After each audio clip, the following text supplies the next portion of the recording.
How to use the mask tool in CapCut PC. Hi everyone, I'm here to assist you today. Without any delay, let's jump right in.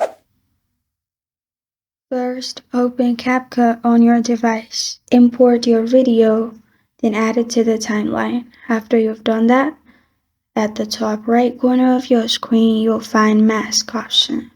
Click on Mask at the top right. Click on Add Mask.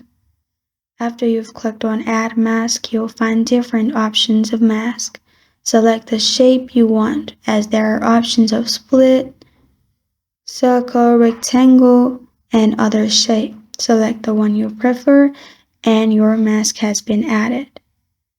This is how to use the mask tool in CapCut PC.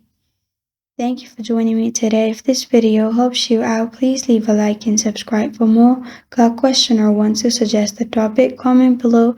Thank you for watching.